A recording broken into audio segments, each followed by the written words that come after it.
This is Socially Triggered, and this video is going to be on Katie Porter. Recently, this Congresswoman grilled a billionaire CEO from JP Morgan on the wages that entry employee received. Basically, her argument was the following. The employee works for $16.50 an hour for 40 hours a week, 52 weeks a year, and earns $35,000 a year. After taxes, they receive $29,000. Divided by 12, that's $2,400 a month. And they pay $1,600 for a one-bedroom apartment, and for herself and for her six-year-old daughter. She has $100 in utilities, $150 for gas. She pays $250 a month for her car, and she pays another $450 for childcare expenses. Okay, and if you total those all up, there's a shortfall that this woman has on a monthly basis of around $500. Now, her question to the JP Morgan billionaire, who makes $30 million a year, was, well, why don't you pay her more? Why don't you help her? And that, to me, was a very dumb question. And she's an idiot in the end, because she doesn't understand the situation about banks and about so many things.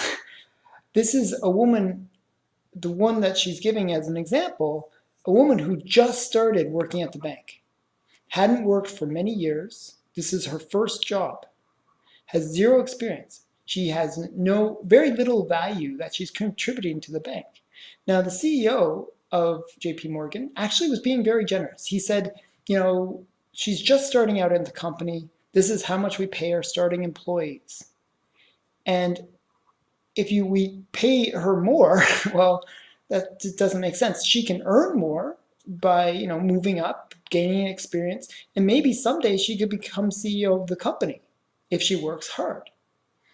That was a very good answer by the CEO of JP Morgan.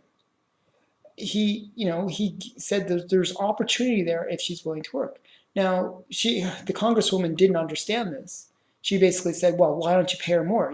Why can't you make up that shortfall? Well, here's the reality of the situation. They have like thousands of employees that are entry level. If they pay her more, well, why is it that she deserves more and none of the others? Do they all deserve more? And all of a sudden, that one extra $500 a month to help this one woman would become millions of dollars that the bank would have to pay out to entry-level position people that aren't really worth that extra amount of money. So it sounds like a real strong case that she's making, that she's saying, oh, why don't you pay this person more? But is it even sensible? It doesn't make sense for the business. The business would go out of business if it had to pay its employees based on what their needs are. That might be arbitrary. In the case of the woman, let's look at the case of the woman. She's paying $1,600 a month for a one bedroom. Well, actually, you can pay less than that.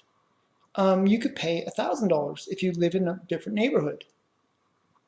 So there's right there, the woman could make the decision to live elsewhere. She could live somewhere where it's cheaper, and she could afford the rent. She has to live within her means. Why is it that they expect the company, the bank, to make up the difference of the decisions that this woman has made? Also, the woman in the story has a 6-year-old daughter. Well, the bank didn't impregnate the woman. And where is the husband in this picture? The bank didn't make this woman single. This woman made life choices and made bad ones where she's pregnant, she was pregnant, now has a 6-year-old child and no husband. That's a recipe for disaster.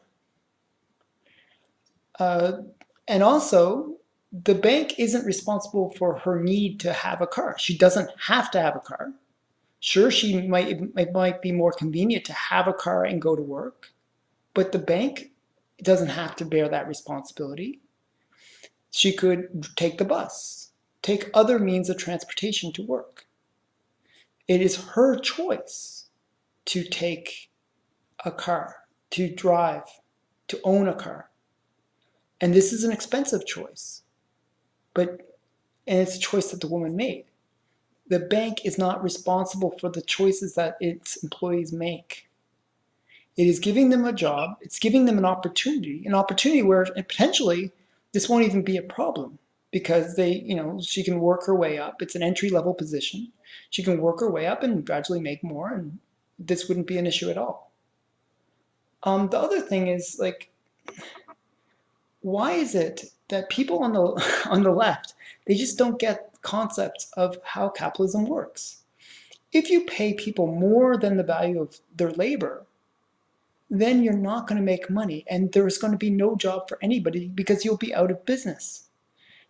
The point of any of these things is to make profit so that your business stays in business and grows and hires more people. It only helps people when a business understands how much it needs to pay its employees in order to survive. And the minimum wage is much less than what she's getting paid. They're actually paying her above minimum wage, even though it's an entry-level position. So I don't think there's any obligation for this bank to pay her more than what she's earning. If she increases her value, if she wants to really make more money and solve her financial problems, either she makes decisions like not using a car or getting a cheaper apartment, or she works harder and earns extra money. It's that simple. Why is this Congresswoman not able to understand basic economics? So this has been Socially Triggered. I hope you enjoyed this video. It really irked me when I saw this Congresswoman point out this silly argument. And there's no reason for it. It's not legitimate. So I'd like to hear your feedback. Maybe you'll call me an evil capitalist, who knows? But I hope you enjoyed this video. Please check out my other videos and stay tuned for more. Bye for now.